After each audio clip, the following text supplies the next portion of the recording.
So another episode of Netaji Uncut with someone who's always candid, who at times falls into trouble with his own party. We've got Mr. Karti Chidambaram joining us. Thank you so much.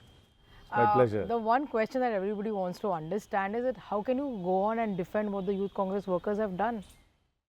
See, the Youth Congress workers have not done something very unusual. Perhaps, it could have been tempered down in terms of the venue and the event. But as a protests like this have happened or happen all over the world. The whole idea of a protest is to gain attention, and they have gained attention. But this should have been brushed aside instead of going after them in a draconian manner. It's a disproportionate response to a peaceful protest. It has not harmed anybody. It has not put anybody in danger, physical danger.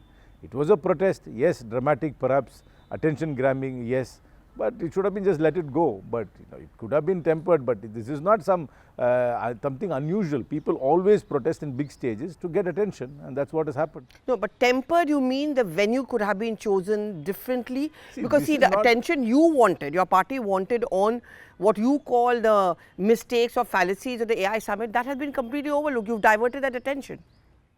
I don't think you should call this a summit. A summit should eventually have some sort of a declaration. Only when there is a declaration and a consensus for all participants and they come up with a declaration, you can call it a summit. This was, in my opinion, a large meet and greet. A meet and greet where people in the industry were meeting each other and perhaps making a networking connection. Beyond that, there was nothing in this summit. I mean, that being it, AI is an evolving field, and even meet and greets are welcome. But all international events, people protest in cricket matches. You've seen people running into the field in cricket matches. People protest in football matches. So protests are done in order to garner attention, and this was also done to garner attention. You could have two views about it: the method, the venue, the timing.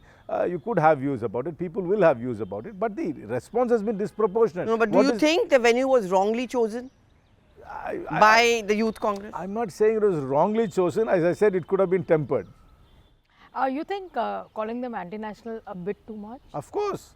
Anybody who protests against the government is not anti-national. I have grouses against the government, but does not mean that I become anti-national. How can anybody who protests or has got a position against the policies of the current government of India, or whichever is the current government of India, can become anti-national? That's not the way to go about it. And this is draconian. I mean, arresting them, giving them police custody, denying them bail, this is draconian. Now moving forward to what is going to happen in your state. Now, for the longest, you've been somebody who's been very, very vocal about what Vijay can do and what alliances. What is happening with the Congress party? Are they forming an alliance with DMK or not? Your father certainly has been in favor of it. I've also been very clear. We are in the India Alliance. We lead the India Alliance nationally. And in Tamil Nadu, the DMK leads the India Alliance, and we are very, very keen on preserving the India Alliance, and we are only in negotiations, formal negotiations with the DMK. And nobody else. Of course, we notice other political players on the field. How can we as active politicians not notice other people in the field? Of course, we are noticing Vijay. We are also having opinions about what he can do and what his limitations are. I have a view that he will garner votes. I'm not denying that at all. I've said this consistently, that he's a popular movie star. He's got a fan base. That fan base can become a support base, and the support base can become votes. But whether the votes will translate to seats in a first past the post system is a question mark. But Karti, at a time when obviously the DMK is going to be upset with Vijay because it's almost the same vote bank that they are looking at, you have a Rahul Gandhi calling up Vijay during the middle of the stampede. You are also playing mischief, no? No, that's not. See, that is actually a very cynical spin you're giving. What happened in the stampede was a tragedy. He was only the leader of opposition only called him up in order to express his sympathies and to inquire about the tragedy. This is only basic human courtesy. Which got the DMK upset? Not at all. I don't think it was upset. I think the DMK was informed. The Chief Minister knew that Rahul Gandhi is going to be making the call to make that inquiry. So this is nothing. This is just because somebody makes a call. I mean, the people in the BJP call me for my birthday. So it doesn't mean that I'm alliance with them. Why don't you tell the nation who calls you on your birthday? Which BJP leader? The very high-ranking BJP people call me on my birthday. So what? And you go and meet the very high-ranking people to discuss the issue of dog menaces. I am a member of parliament. It is my right and duty to also to reach out to the executive to get things done.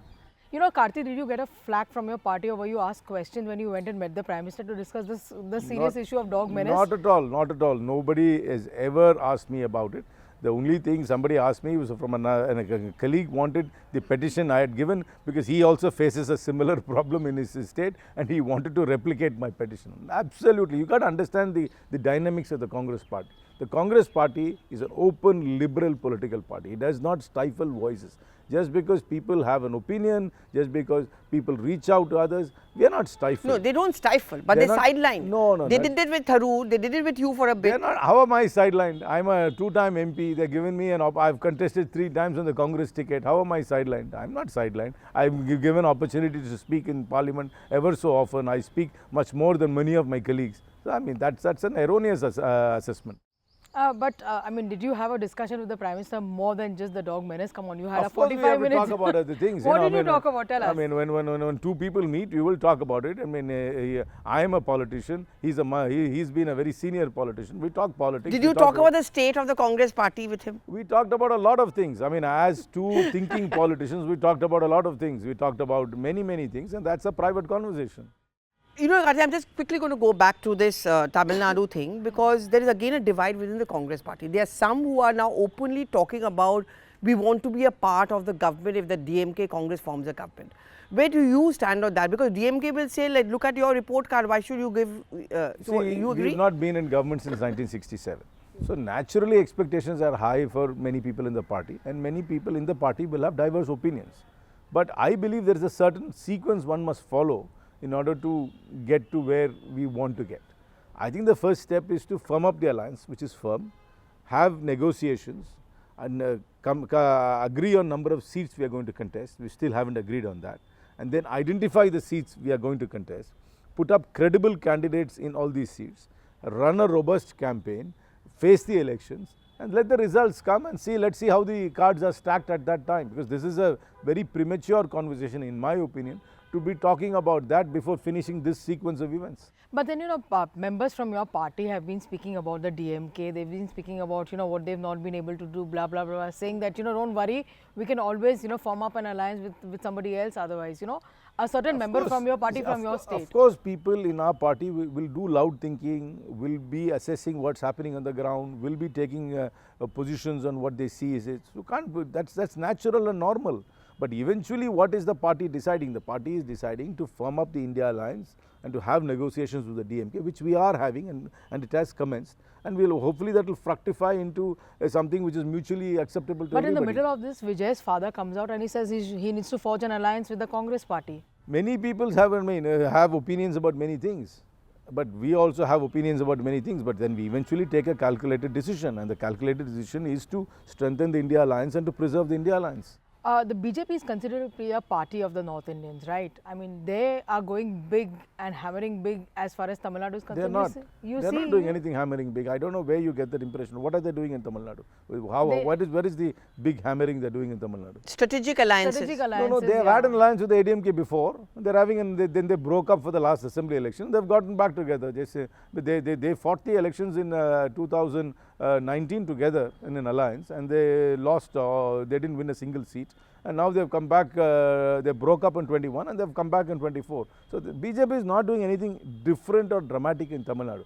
In my opinion, the BJP's understanding of Tamil Nadu is a bit limited, and that's why they're facing this roadblock, and they'll continue to face their roadblock because they can't change their national strategy, their national narrative. And since they can't change the national narrative, which is quite a common narrative, that doesn't work in Tamil Nadu. Sasikala factor. There's no factor. No.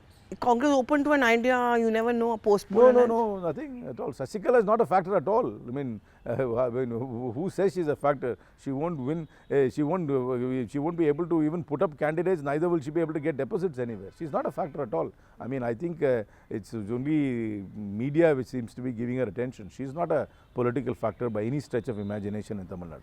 Well, which way do you think the OPS faction will really go? Because his son has been hobnobbing with both sides. He's again been marginalized. I mean, he's been marginalized. The ADMK obviously doesn't want him, and he's been marginalized. So then there's no much space for all these factional politics anymore, because the large formations have already happened. The DMK has put together a very large formation, and the ADMK has also put together a formation, and they have also gotten the Dinakaran, who was a dissident before.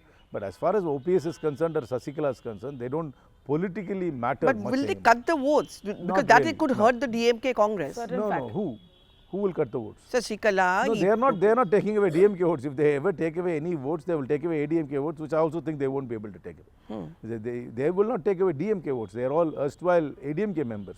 So if they actually put up candidates, they will only take away ADMK votes. But I don't think they will be taking away the ADMK votes either, because they don't really matter in the political calculus of Tamil Nadu anymore.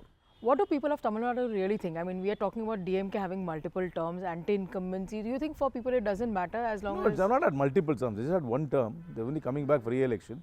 The DMK has never won re-election before. The only party which has won re-election in the recent past has been the ADMK. So there are two large Dravidian formations, and both are well and deep-rooted in the political landscape of Tamil Nadu.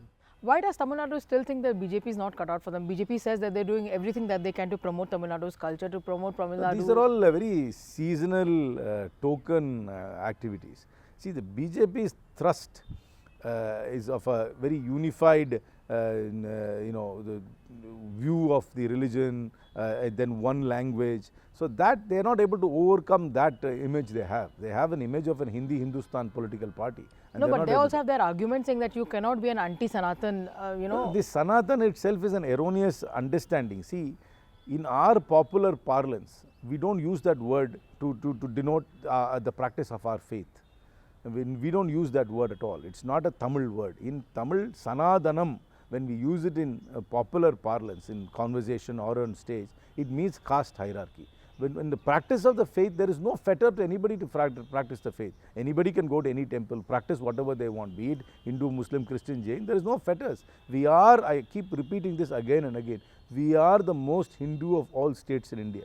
We per square kilometer have more temples than anybody else. We break more coconuts than anybody else on a daily basis. Most Tamilians will never leave their house without putting Then why is it so that people have to struggle and go to court to even be able to light a deepam? Nothing. It's completely erroneous. I mean, I'm glad you've all suddenly discovered Muruga. I mean, my name is one of the variants of the name Muruga, Karti also. I mean, there is no fetters to anybody to go to a Murugan temple. This is somebody who's obviously a busybody who wanted to create a new tradition in that temple. The light was always lit at the Uchipulayar temple there. That is the point where the lamp was lit. And in Kartikeya Deepam, there in every Murugan temple, lamps are lit. And in every home, most homes who practice the faith, the lamps are lit, including mine. So there's no fetters at all. Suddenly somebody says, I want to go and light a lamp in a place which lamp has never been lit before. That's when the controversy happens. But where is the controversy of anybody going to a Murugan temple? Do you know there is a temple called Palani, where lakhs of people walk every year? It goes on smoothly. The problem is the media and as well as the BJP suddenly pick on one little incident where somebody has gone to court and say, oh, Hinduism there are fetters to it. Erroneous, completely erroneous. In fact, the DMK government has done temple consecration to far more temples than anybody else. In fact, there is absolutely no fetter in practice of any faith in Tamil Nadu. All traditions are respected, all rituals are followed in every place of worship. But Karti, many of those words, for example, on this Sanatan Dharma thing, that has made your own allies very uncomfortable. And it happened. No, hear me out. In the Madhya Pradesh elections, Kamal Nath did not want a mega India bloc rally. Don't you think Congress party, and I'm not only talking about the Tamil Nadu context, do you think Congress party at times to suddenly assert itself as a national party acts as a big brother and unfair towards its allies? Not I mean, at all. even the This Banyan comment- Brigade issue ko dekho. This comment itself which you are talking about is an old comment made by the DMK in a conference. And they have been saying this, if you have been looking at DMK's pantheon of leaders, they have been saying this forever. Suddenly you are discovering it. It's not a Congress's comment. And again, as I keep repeating again and again, the practice of the faith faces no pressure or no fetters in Tamil Nadu. So what is the problem? I don't know. These are problems which you are either trying to create or trying to magnify when there are none. But is the Congress party a bad ally? Or do you agree with Rahul Gandhi's earlier point of view that if the Congress party needs to assert itself, it has to stop on this coalition politics? See, the reality today is that everybody needs alliances to face elections. Doesn't the BJP form alliances to face elections? Are they facing elections without forming alliances? Which state have they not formed an alliance? They are forming alliances in Maharashtra, they are forming alliances everywhere. So it's only now they have formed alliances even in Karnataka. So they are forming alliances everywhere. We also have to understand that, and we have to form alliances. In states where we can't face, we don't have a winning prospect on our own, I think it is prudent politics to form alliances. What do you think if tomorrow there should be an alliance between Vijay and Congress? Is it like a formidable alliance? Now, we are in the India Alliance, and I believe that the large formation which the Chief Minister of Tamil Nadu has put together, which includes the Congress party, is the winning alliance in Tamil Nadu. There are Rajya Sabha elections coming up.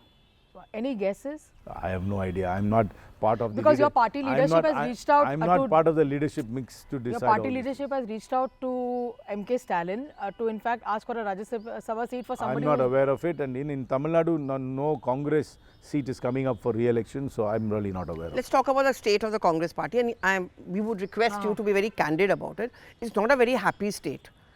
You're not winning elections with or without alliances. What has gone wrong? If tomorrow Rahul Gandhi calls you and says, okay, tell me 2 things wrong with the Congress party and be honest about it, what would you say? This is not like, there's no national solution. There's actually state level solutions. We are getting it right in certain states. We are getting it right in Kerala, and we're going to win in Kerala. We got it right in Karnataka, and we won in Karnataka. We got it right in Telangana, and we won in Telangana. You have to look at it state by state. Each state has its unique issues, unique calculus, and they has to come up with unique solutions. And as far as if somebody asks me, I only know about Tamil Nadu. I can't opine about any other state. You're an MP.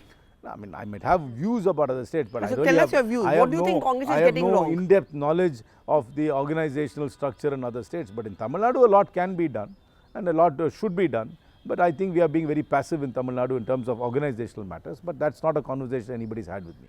There's been always a conversation around the Congress party saying old Congress, Sonia Gandhi's Congress, and new Congress, Rahul Gandhi's Congress. Is that the discussion which takes place in the Chidambaram household? What is the discussion that takes place on the dinner table? See, in Tamil Nadu, you got to understand, we've been out of government since '67. Our position is on a district by district level. We are at best the number 1 party in Kanyakumari, perhaps, and number 3 party in my district. And in every other district, we could be anything between number 4 and 7. So we are in a different,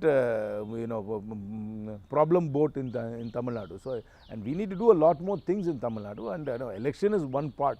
My focus is to what do we do outside elections, and that's where I think we fall short.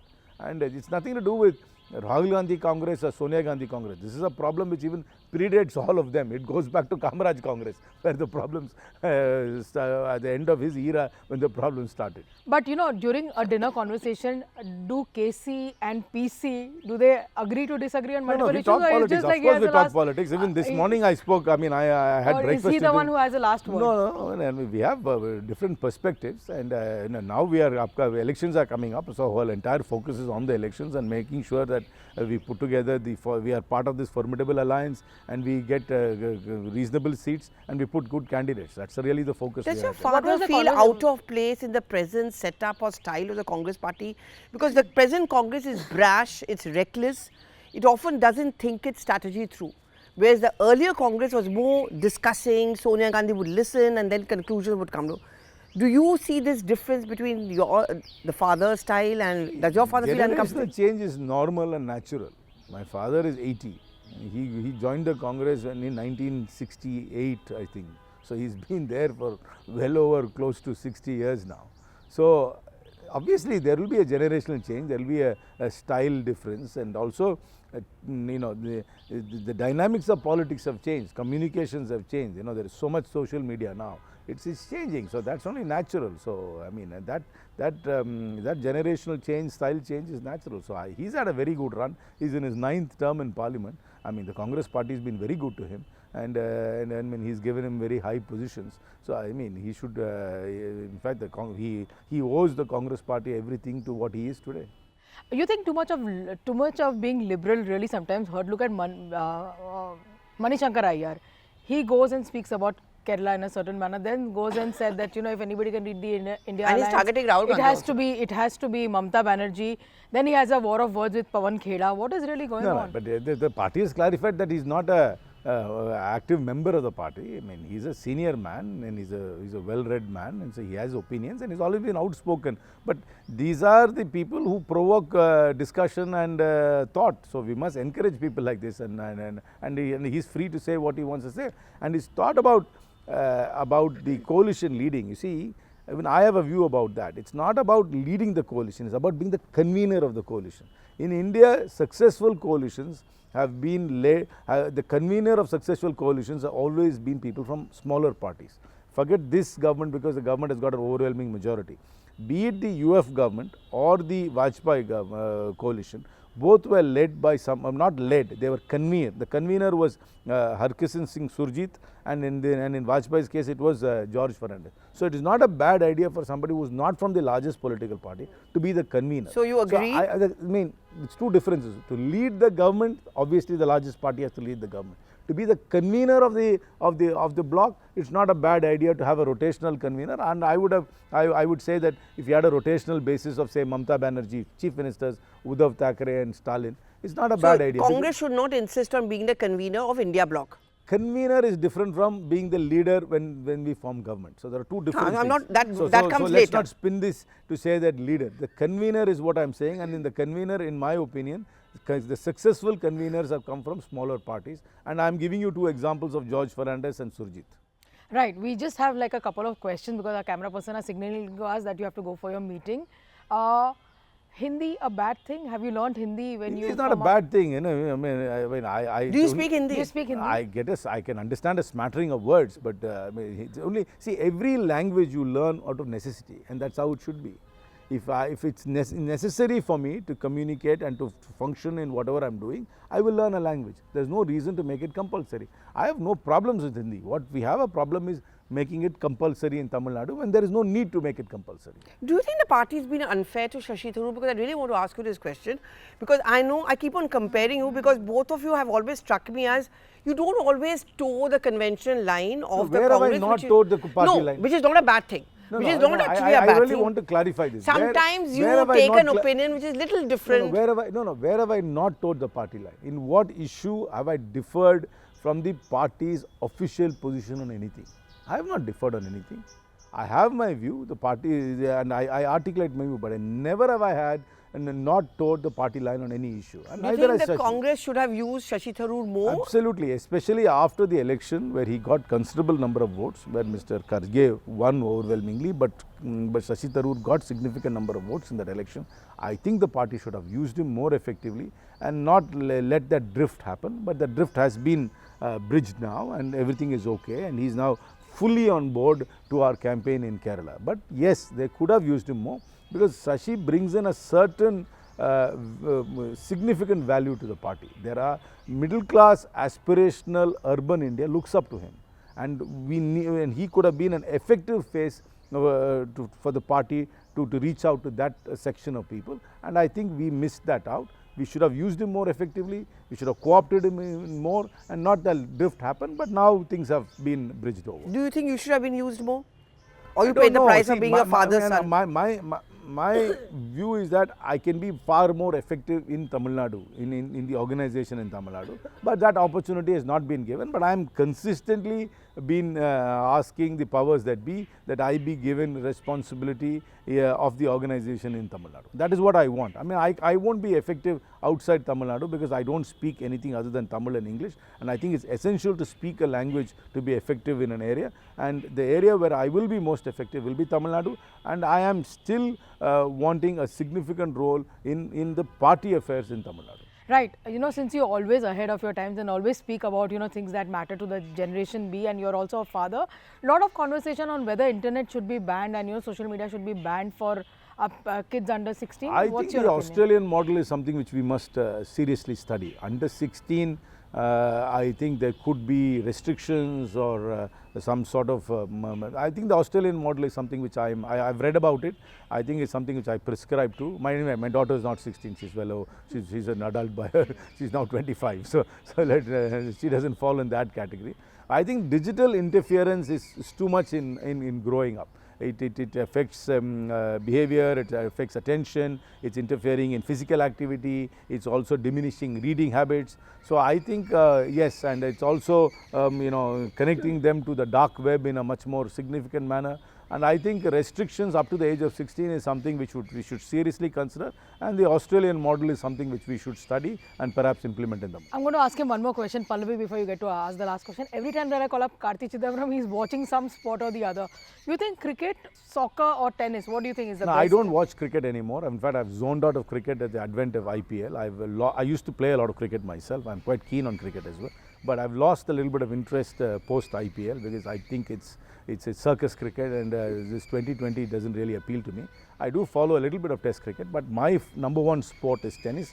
But the fastest growing sport among young people in India is football.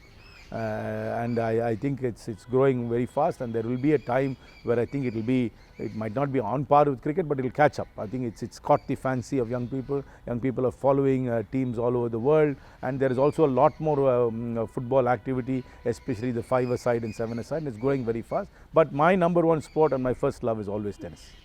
And on the last question, like Shashi Tharoor, do you think Priyanka Gandhi Vadra needs to be given a chance to do more? Absolutely. I think she's got great brand equity, she's got very good communication skills. I think the party must use her more, and she must travel to other parts of India more, she must interact with party functionaries more.